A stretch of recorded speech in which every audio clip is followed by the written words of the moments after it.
What's up YouTube, BdonYeah back again. This time I wanted to talk to you about a game called Mr Shifty. Another little independent game on the Nintendo Switch eShop. It's also available on Steam on PC.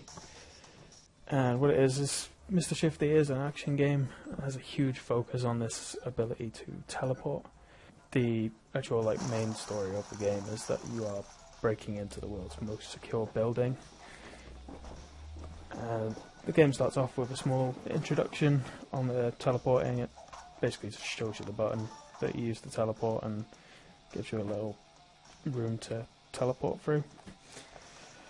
Next up, it does show you the attack button. There is only two buttons on this that you really use mostly throughout this game, so it does seem quite simple, but it is still pretty difficult. I found quite a few of the levels quite difficult, and some of them have taken me over half an hour to finish, whereas a lot of them are sort of 7 minutes, and the difficult ones have taken me sort of half an hour to 40 minutes, purely because I just kept dying from being careless. The gameplay on this game is really fun, even though it does only involve 2 buttons for the most part. You can't help but feel like a badass when you're getting through certain fights, because you just being so many enemies on the screen and you're teleporting around so much, it just looks really, really cool.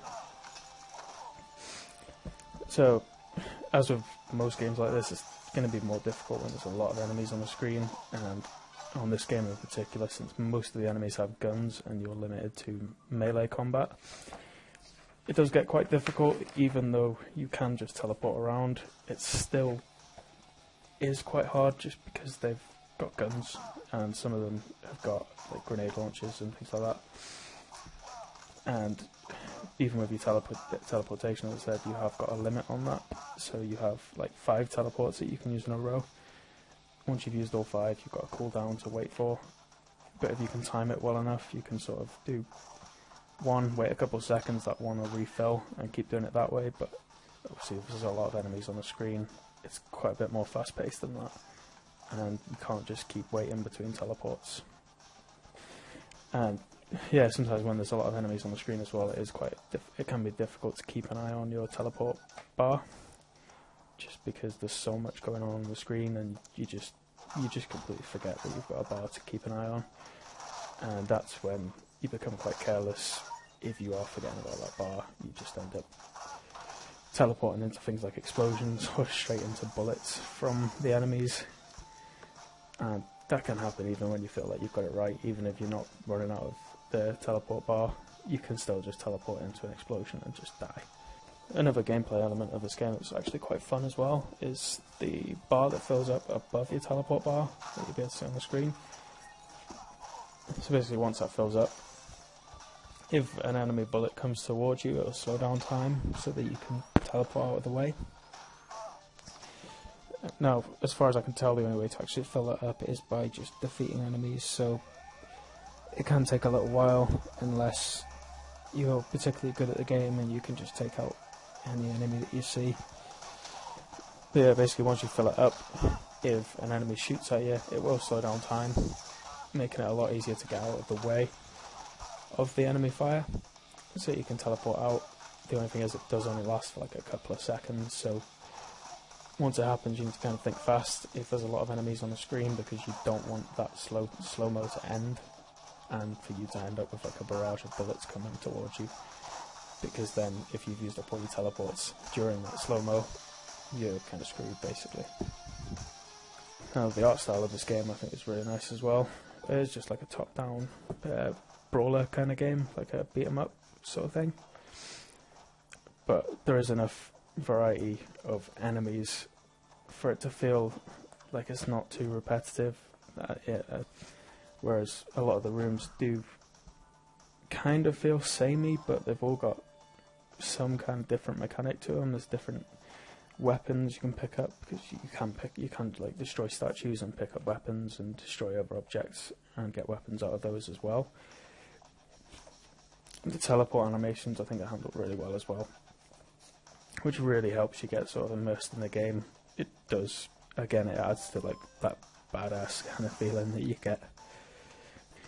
So the story of this game is somewhat basic, just because of the fact that all you're really doing is breaking into the most secure building.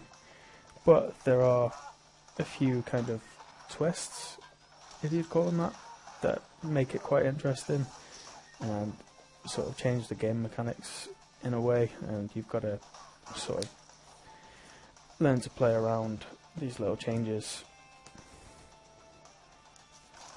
But I do think that this game, they have mostly focused on this gameplay with the teleportation technique and the actual combat itself, and that really does shine through in this game.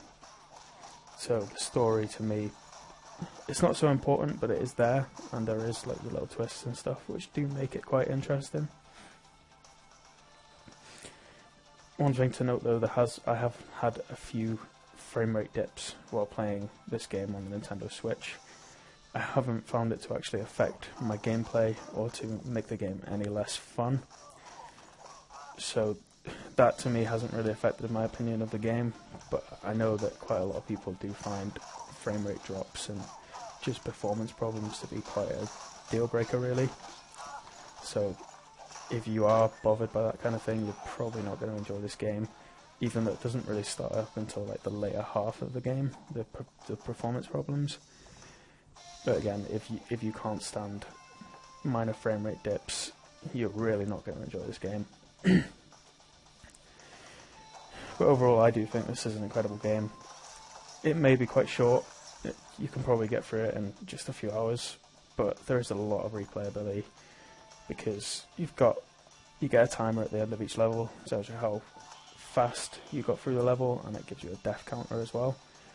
So if you're that way inclined, you could just replay each level to get the best time possible and to get the least amount of deaths as well.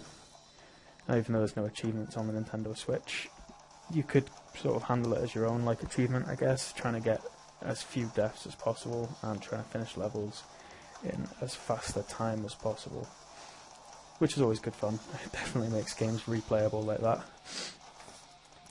But yeah, to me, I'd say this game, I'd probably give it something like an 8 out of 10. As I said, the performance problem is the only real negative here, but I'm not really that bothered by performance problems as long as it doesn't actually affect my gameplay and doesn't affect how much fun I have on the game. So any frame rate drops here really they have not affected my opinion of the game. I only say it's only an 8 out of 10 because I think there could be a much more compelling story to it. I am a bigger fan of sort of story-driven games, but the gameplay itself has been that much fun that it does warrant an 8 out of 10 without a particularly expanded story. So yeah, if you think that you like this kind of game, maybe you've been keeping around it for a while, maybe you're holding out because of performance problems. They're not as bad as I think some people make them out to be. Like, I have managed to get through the whole game without any actual gameplay issues, and it's not really made me fail too bad in the game. So unless minor frame rate drops really do take enjoyment out of the game for you, it is worth getting. So I said, if you have been keeping an eye on it and just holding out because of performance problems, I'd say it's worth a go, because as I said, they haven't affected my gameplay. They've taken no fun out of the game whatsoever. I think some people just blow it a bit out of proportion really. So thank you for watching. Please remember to like and subscribe and leave a comment down below if you have got anything you'd like to say. Maybe there's some more Switch games you'd like me to have a look at. Just let me know in the comments and I'll get back to you down there.